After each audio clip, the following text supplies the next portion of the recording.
everyone, and welcome to another video in which I speak to the authors from the comfort of my own home. Because we don't obviously do any live events, today I'm here with Justin Myers. Hello. Hello. And thank you so much for joining me. Thanks for having me. Justin is right, it's quite a long list of things you do or used to do. Yeah, it's quite long, isn't it? It's because I'm very old and I've done a lot. You might know Justin as a guyliner and also a columnist, and he also did you do the dating column as well at some point? I do a review of the Guardian's blind date column. And you do the review of that, which is one of the favorite things to read, and lots of people love it as well. Yes. And you are also the author, and this is not your first book, it's your second book. Number two. Number two. So your first book came out in 2018? Yes, that's right. And Last Romeo. Behind you. Nope, it's there. It's there. But we're here today to talk about your other book, The Magnificent Sons, which is on the other side. How convenient. Just happened to be there. No. So we're here to talk to you about this new book that came out late last year. Came out in August, yeah. It was delayed because of the pandemic. It came out in August, and the paperback is coming in April. That's right. Fantastic. So I was thinking if you could possibly introduce our audience to the book and what it's about, and maybe read us a fragment as well. Yes, of course. So Magnificent Sons it's kind of a family story, but it centers on two brothers who are 12 years apart in age, Jake and Trick, which is short for Patrick. They are very, very different. Jake is quite quiet and I would say plodding, maybe. Kind of a bit like Eeyore from the Winnie the Pooh stories, but in human form. Whereas his younger brother, Trick, who's 17, is complete opposite and very boisterous and dramatic and outgoing and effervescent. And when Trick comes out as gay, it's not really a big surprise for the family, but it gets Jake thinking about his own sexual experiences in the past, and it's about him kind of coming to terms with the fact that he's bisexual and how he kind of gets his family and friends on board with that. And he's got a girlfriend as well called Amelia, so there's that added complication of what happens when you decide to come out as bisexual, but you're already in a monogamous relationship. Sounds heavy, right? But it is, it's funny. Yes, it is funny. I keep having to say that. I read the synopsis, people are like, oh, no, it's fine. It's funny, it's light. It's not heavy at all. So, and it's just about him finding his way, really. This is what I really liked about your book, that it actually talks about quite a sort of complicated matters, the family relationship, coming out, especially coming out as a older person. Yes, he's 29 at the start of the book. Yeah, and dealing with the consequences of that all the time. At the same time, there's definitely a humor in it as well, and that helps with the sort of like making it a bit more approachable. So, do you have a fragment for us to read now?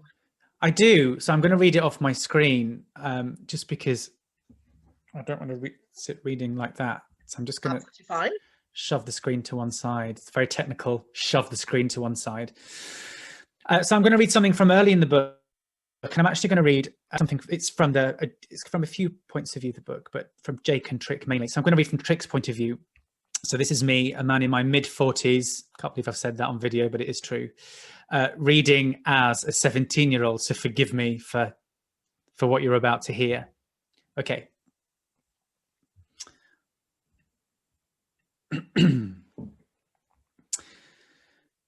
Trick knew he was gay before he even knew what being gay actually was. He always felt different from the children in nursery. They were all so loud and rambunctious, but there was no grace in what they did, no flair. It was so terribly dull. Trick didn't want to run around the playground shouting or holding a truck or screaming while chasing boys who wanted anyone but you to catch them. He wanted to perform, to be seen. Patrick has a wonderful flamboyant energy was his first teacher's view on parents' evening, while Trick waited outside the classroom practicing his catwalk strut, 3 copies of the children's illustrated encyclopedia balanced on his head. Trick always knew that they had to be more than what he didn't know, but he did know whatever was waiting there for him would never be enough. His enthusiasm dipped toward the end of primary school, so in a panic that the one child who actually seemed to enjoy being there was flagging, his teachers put him in another class, where he met his friends Kia and Will. Trick soon realised amazing theatrical people did exist. People just like him who understood that the world was a stage, a performance, and you had to give 110%, even when the spotlight was otherwise engaged. Then puberty took up residence, and Trick finally put a label on it. Gay, but not just for sex. Gay for everything. Life, music, fashion, friends. Gay plus, he liked to call it. Platinum card-holding rejectors of sexuality in its dull trappings, like corduroy or leaving the house with no eyeliner on. His brother Jake, in other words. Jake never even tried. The Christmas before, Trick had worn his customised Christmas jumper, adorned with body parts of Barbie and Ken dolls and a huge glittery Christmas tree. Yes, he had been boiling hot, but as he always told his followers, we must suffer for art. Trick knew that his sartorial expression annoyed Jake, dazzling as ever in his pristine uniform of Oxford shirt and chinos in the perfect shade of migraine. Trick had taken to calling Jake clean shirt behind his back, so he watched in delight as Jake spilled gravy all down the front, his face wrinkling in displeasure. As he'd mopped it up, Jake asked Trick about his unusual wardrobe. You, making a statement or something? Just wondered. No offence. God, he was so tiresome. His entire conversational repertoire, the kind of questions you'd ask one another at a speed dating night. No offence indeed. Like Jake could ever be controversial enough to offend anyone. Trick had looked around the room at Mum in her spangly party sweater, which was so bright that as she stood in the garden, planes would mistake her for Heathrow. Dad's garish, festive sweater vest, and their sister Margot, upright and uncomfortable in a sleek cocktail gown, even though she wasn't leaving the house. It's how we roll, Jake, he'd said. You should try making a statement sometime, other than a bank statement. Jake smiled thinly and said one of his dreary conversation destroyers like fair enough or have it your way, all potential for debate successfully vaccinated against. He had no bite. Watching everyone fawn over Jake like he was just back from a war was painful. Mum and Dad seemed extra edgy when Jake was around. Mum did this fake giggle after literally everything Jake said and looked at him like he was some big pie she couldn't wait to eat, a personality only a mother could love. Dad, too, was such a traitor, all bear hugs and clinking beer cans. Lads. Pathetic. All that effort and creeping around just to make sure that Jake was comfortable, and for no result, because Jake would just stand there limply, like he'd rather be anywhere else, back in his boring, minimalist open prison of a flat, watching documentaries and bookmarking articles about climate change on his iPad. The atmosphere lightened the second the door closed behind Jake, and sometimes Trick wished they could just get the locks changed. Yay, bravo, Yay! that was great. Thanks. So just to clarify, Trick and Jake don't get on. Yeah. Let's say they don't get on. They don't like each other. I wonder how hard was that to spot? Yeah. Oh, weird way to talk about your brother, but yeah, they're not friends. Okay, so my first question would be, why did you put the family dynamics in the center of your novel as well? Where did that angle come from? Well, my first book, The Last Romeo, wasn't about a family at all, and it wasn't really even about being gay at all. It was just had a gay main character. So I wanted to write a coming out story that was modern, set now, and would look at the interesting things that crop up if you are coming out, for example, in 2021 or whenever. And the unique things of this period. There are still obviously some hangovers from the old days when coming out was harder, but there's new things to be aware of now. So I thought it'd be really interesting to have two coming out stories running alongside each other and kind of in the middle of the same cast of characters, so you could show the different reactions, because spoiler, but the reactions to Trick coming out are very different from how the family reacts when Jake comes out, for lots and lots of reasons. Age, they don't really understand what bisexuality is. They're surprised by Jake's sexuality. Jake's already in a relationship. Jake's older. There's quite a lot going on. And I really wanted to write about a family that's nothing like mine. I thought would be really interesting, and a kind of a family with money at that as well. So it's like writing science fiction for me, really. I just really wanted to kind of demonstrate how different it can be, for even if you are ostensibly from exactly the same background, or more or less the same background, growing up in the same environment around the same people, your experiences can be completely different. This very tricky relationship between Trick and Dake. I really like this part, because what I really found so interesting is that Dake thinks that Trick has it all sorted, and he's just so in it, and there are no problems whatsoever. Yeah. That's not necessarily true. No, absolutely not. I think what really interested me as well was writing something about different generations, because it's something I've really noticed. I came out quite late. I was in my mid-20s, but that wasn't that unusual, like 20 years ago, to come out, late-ish. And obviously since then there's all sorts of, there's been progress, I suppose. So young people are coming out much younger. And to the casual observer, it might seem like they're having the best time of it because of all this so-called acceptance around them, and schools are now allowed to talk about homosexuality, and there's safeguarding in place to make sure that the experience isn't horrendous. Although I'm not entirely convinced that homophobia has been lasered out of existence in schools. I'm sure it hasn't. But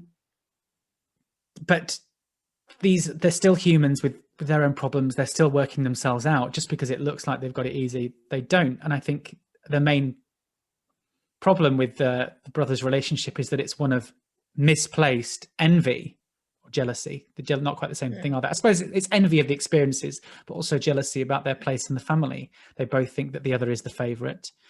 And I actually don't know what the answer to that is, because I don't think the parents really make it clear who the favorite is. But depending on which point of view you're reading, then the other is the favorite. So it's about misunderstanding, really. And even though you are supposed to know your siblings inside out, sometimes you just don't know anything about them at all. Yeah, and I very quickly wanted to touch on something else. This is exactly what I've noticed. There's this comparison between generations that were coming out in different times. So one of the characters later in a book is yet from another generation as well. Bertie, the older guy. Yeah.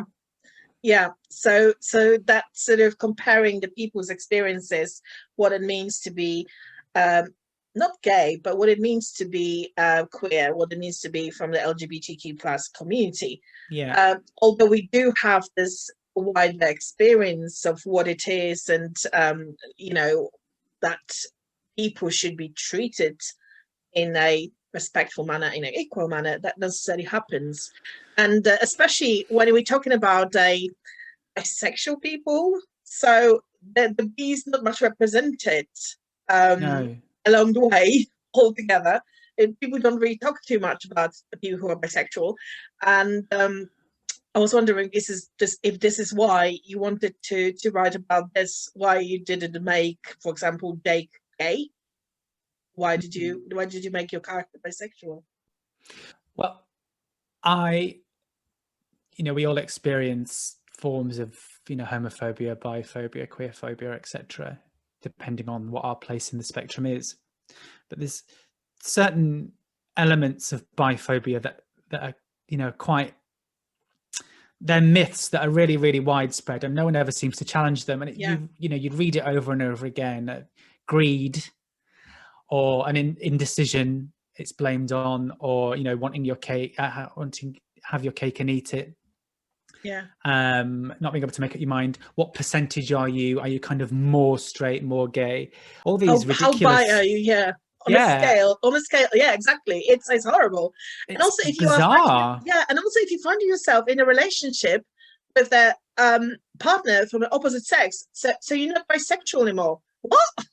I mean, what? It's not a stage Yeah, like, you advance from being straight, being bi, being gay. only It's not only steps. yesterday on, was it yesterday or the day before, on Twitter, someone who runs a problem page put a problem on Twitter with a woman who has realized she is bisexual. She's married to a guy and her husband's been very supportive. And she was wondering whether she should tell her friends. And loads of the replies said, oh, no, don't bother because you're in a heterosexual relationship. So, why would you? Well, why wouldn't you? Heterosexuality is the majority, but it doesn't have to be, it's not necessarily the default. Yeah. It wasn't my default. So, obviously, if you want people to know about your sexuality, you should tell them because it's still part of who you are. And it means you can be your true self. But the view was that because she had a husband, and so she was already sorted for a monogamous heterosexual relationship, she didn't need to express her bisexuality, which is obviously nonsense. And yeah, so Jake is in a heterosexual relationship at the beginning of the book, but then Yes. he decides to explore the other side. Why did you make him to sort of like, why did you make him in a relationship in the first place? Well, this is another thing I wanted to cover. I mean, I wanted to do a lot with this book. It was a hard one to write. I wanted to do a lot, and with the reason I put him in a relationship was I really wanted to examine as well what happens to the partners who are cast aside when someone is on their journey of self-discovery. Now, I'm sure you're well read. You will have read lots of books like this, where if a guy is coming out, say as gay, and if there's a woman on the scene, she kind of disappears halfway through the book, and she's never heard of again. And she's supposed to, she accepts it, and she's all fine with it. And I really wanted to look at what happens to the women in these coming out stories. So Amelia, Jake's girlfriend, she doesn't just vaporize as soon as Jake's decided that he's bi and wants to date men for a while. She still exists. She still has all the same friends that she shared with Jake. They're together like 3 or 4 years, I think. So she can't physically, emotionally just conform and accept that the guy she thought she knew is actually bisexual and is leaving her because, as we were just talking about the woman who wrote the problem page, and as Amelia says to him, well, if you're bisexual, we don't need to break up. It's fine. Because she accepts it. She's like, okay, wasn't expecting that, but okay, you're bisexual, fine. But he wants to explore. So she is, her role as her role as girlfriend is redundant. So I really wanted to see what happened to her next. I wanted to kind of just explore the women who get left behind when the men they're with, yeah. That wasn't the Jake's finest moment in this No, book. I mean, this is another thing about Jake, is that he handles most of it very badly, and that's completely intentional. I couldn't even imagine sitting there writing a character who completely aces it first time and just settles to it like a duck to water and thinks of everybody else's feelings and gets it right. Because the truth is that often when you come out, you are hurting somebody's feelings, whether you intend to or not. And a lot of the time, their hurt feelings are not your problem, and it's about them and not you. And sometimes they don't have a right to be hurt by it, But sometimes when you come out to someone, the person you're coming out to will mourn the person that they thought you were. So it's a bit of a grieving process. And Jake gets it wrong over and over again because he is jealous of his younger brother, who appears to have it all sorted. Trick is is part of the LGBTQ spectrum. He has gay friends. He has a trans friend. He's very much in the now, in the moment. So it seems like he's ready for the life ahead of him. Follow us on a YouTube. Yes, he's a YouTuber as well. So he's got an audience who's interested in what he's got to say.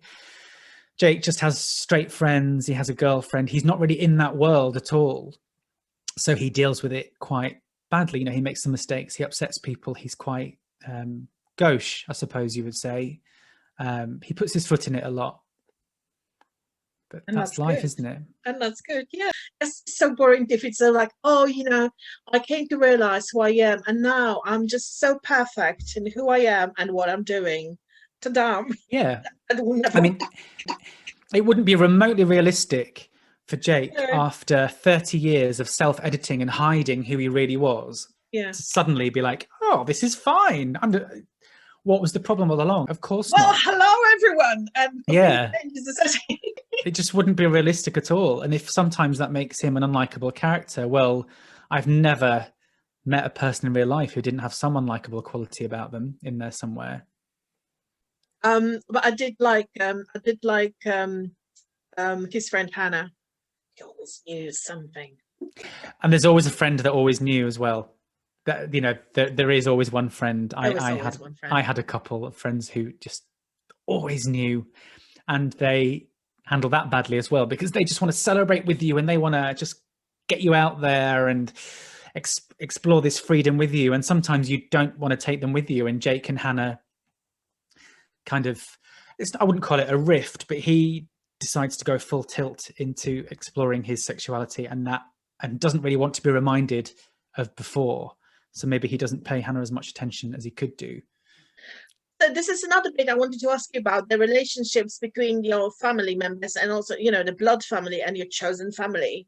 So Jake might be on his own, but Trick thankfully has a support net around him, and especially with his two close friends, and especially like Will.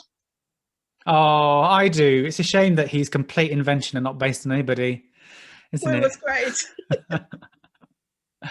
Yeah, Trick has two close friends, Kia and Hot Will. Yeah, Hot Will. He's always known as Hot Will because he is hot, and there was another Will in their class who was called Other Will, not Ugly Will. So Kia is trans and Hot Will is gay. And so they are in a slightly, because obviously everyone comes out at different times and has their own journeys. And so they're in a slightly better place than Trick at the beginning of the book. And we explore a little bit about their backgrounds and how they came to come out in the book. But yeah, Trick is really, really lucky in that he has these friends to kind of keep him in check, because he makes a lot of mistakes too. He kind of blunders into a dodgy, I suppose you would say, relationship.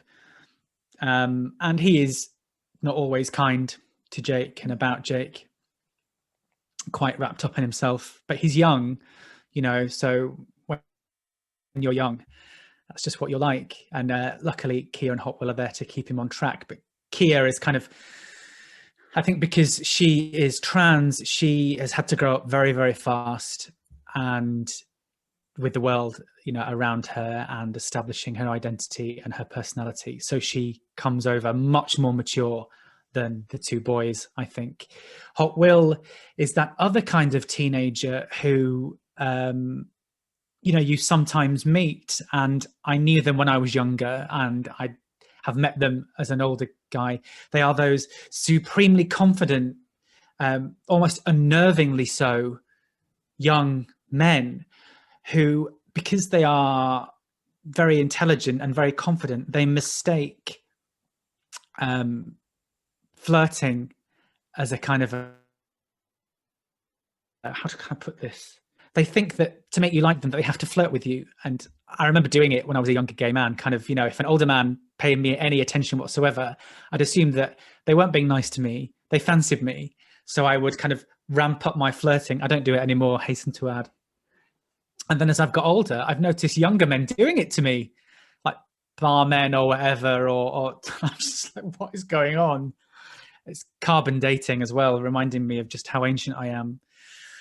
So Hot Will is kind of trying to work himself out still, and that's how he does it. So he thinks that to make people like him, he just kind of has to be flirtatious and a bit cheeky, when really he's already fun to be around. So he doesn't really need to do that. So it's kind of, he's working out about his own emotional maturity as well. I think he was one of my favorite characters. He was how lovely. I'm glad. I liked writing him, actually. He was funny to write because he's quite sharp. Who was the hard one to write? probably the two leads, I think, Jake and Trick. Jake, because finding that balance of making him obviously very isolated and misunderstood, but not totally miserable, because at times he's a bit, gloomy. Yeah. And Trick, I suppose, because I didn't want him to veer into parody. He is obviously a certain kind of young, confident, gay teenager, but I didn't want to kind of overdo it. But I suppose the whole thing with Trick is that he is a bit over the top. Overdone. Anyway. Yeah, he just is that way. And he's probably, I would say maybe he's my favorite character, him or Amelia, just because Trick just is always on. But he has levels. He does have another side to him too, where he's just a little bit lost. Yeah, he's. I suppose Trick is a lot to handle, and it hasn't surprised me when readers have given me feedback saying that they didn't like him. He's supposed to be annoying. He's a kid. Yeah, it's you're still a bit annoying as a teenager sometimes. God, absolutely. I mean, if someone had written, yeah, you're not. You're still annoying. If someone had written me as 17, in a book, I wouldn't have come across very well. I wouldn't expect to be very likable. Yeah. And how about the writing here? I thought it was really important to show what the LGBTQ spectrum is like out there if you are young.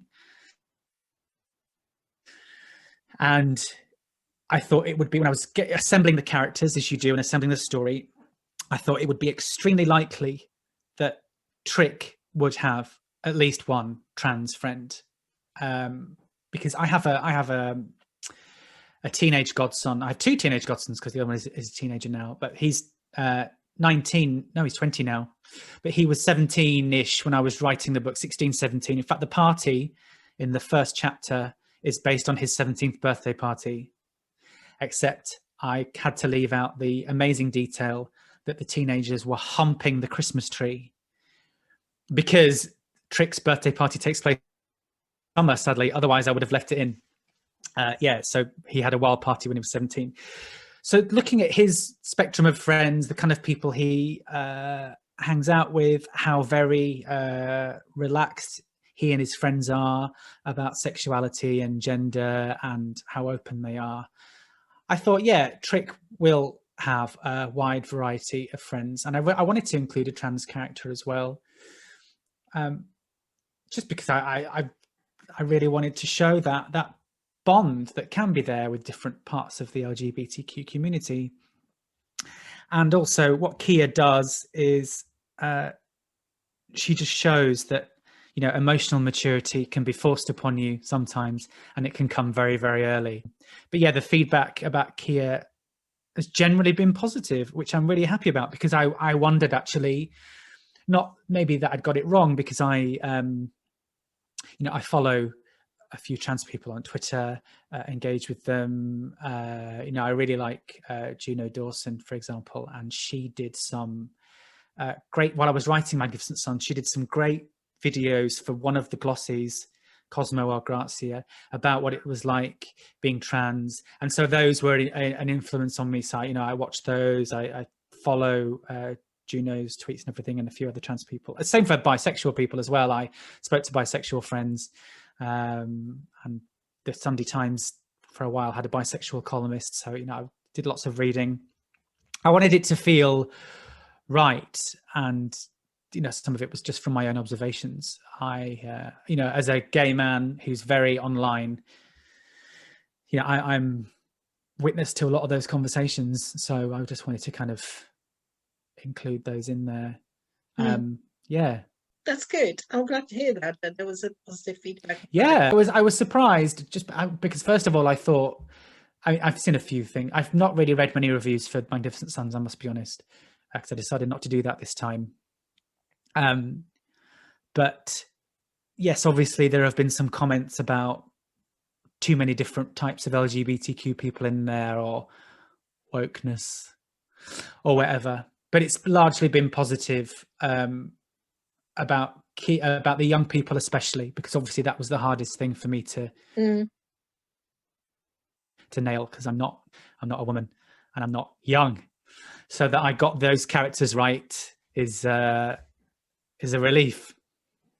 Do you think that obviously you write the books about the characters that are gay, bisexual, the trans characters? Do you think we are getting finally maybe to the point when there are some, not necessarily enough, but there's some more books with those characters finally available to read?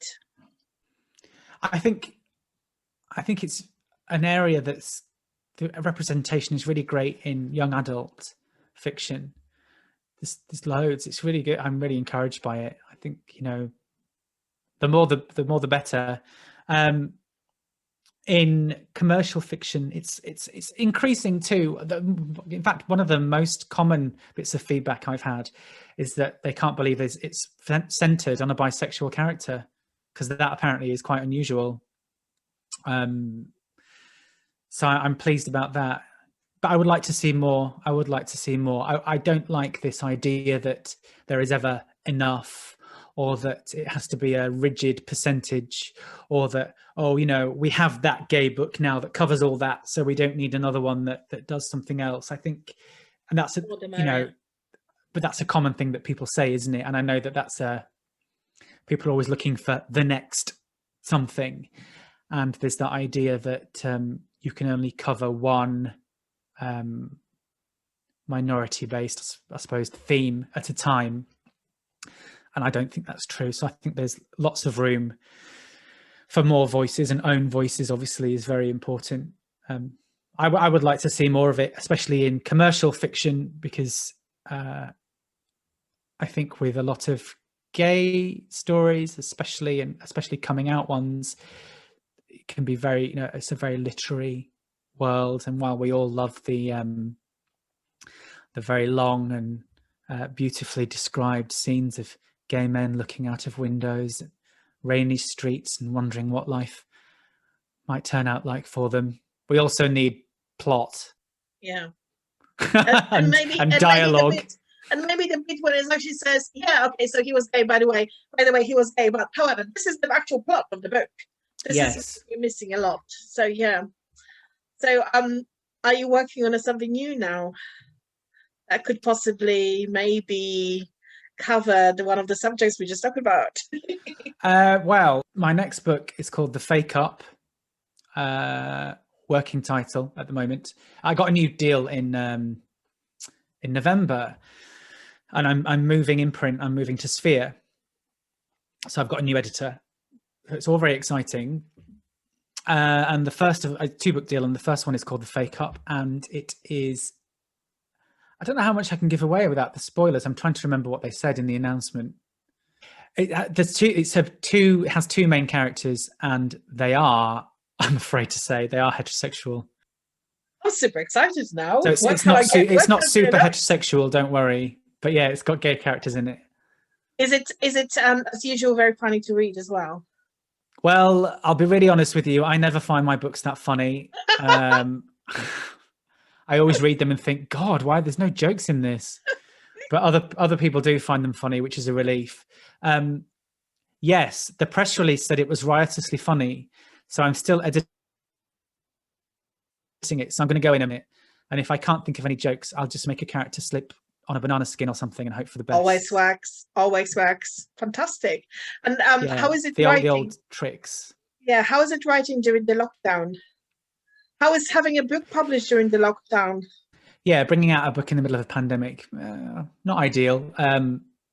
The publication date was moved back from the end of May to early August, because the bookshops were closed and everyone was kind of too busy worrying about the pandemic, really, to think about new books, which is understandable.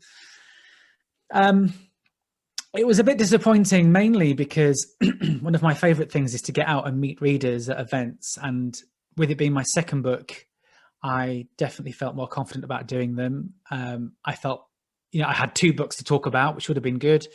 And it gets me out of the house. I don't really do that much. And so I was really looking forward to doing festivals and meeting readers. But anyway, it is what it is, and that's fine. It was just a bit disheartening, I suppose. But it could have been worse. You know, everyone I know stayed well during lockdown and everything. So it was fine. and the paperback is coming out in April, so we get another go at it.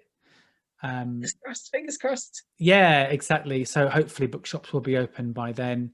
And I mean, it just obviously wasn't meant to be, but the feedback I had was really good. Sales were decent, so it could have been worse. Could have been a lot worse. As for writing during it,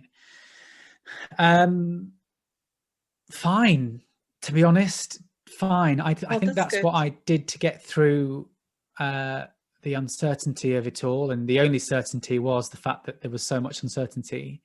Still, I'm in another lockdown, obviously, and I'm editing the Fake Up now. It has to be in 2 weeks. I'm sure it's fine. Oh, that's brilliant. I'm so glad that another one will be coming out soon, and hopefully the world's going to look a bit more different than it is now. So yeah. I wish you very good luck with that, and fingers crossed it goes well. And the fourth book, do you know what the fourth one was going to be about? Boring story, but the Fake Up was not going to be my third book. I had another one lined up to do, and then I had the idea for the Fake Up, so I pushed my original third book to the side to be my fourth book. So I've now got about 3 ideas that are at quite an advanced stage, and so I'm going to pick which one next. I'll be talking to my agent about this. I just need to pick which one is next, because I will probably start outlining that properly when I hand in these next round of edits for the Fake Up, because that'll be out in 2024, if the world still exists. I'm pretty sure they will in some form.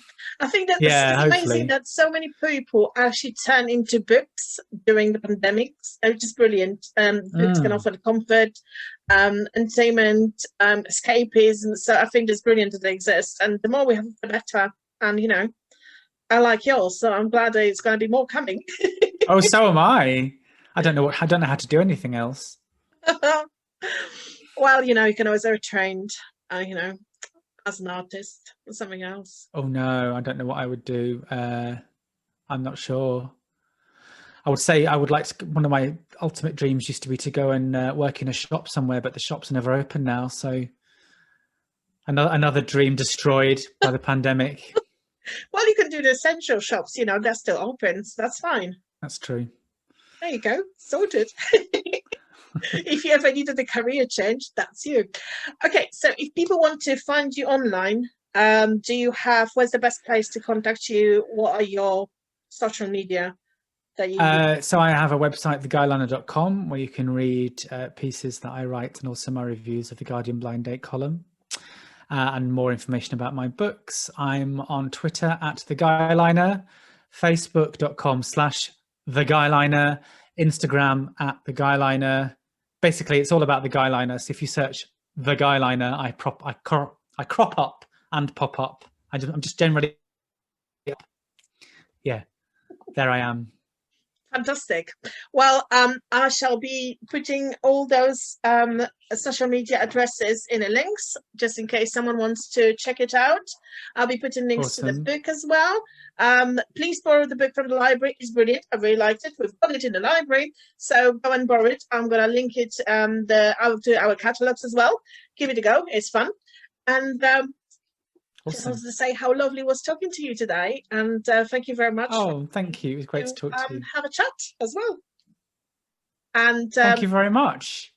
You're very welcome. And that's all from us today. Thank you very much, everyone, for watching, and I hope you enjoyed it. And stay tuned for more interviews in the future from us. And until we can meet in person again in the library, yay, one day. So for now, it's goodbye.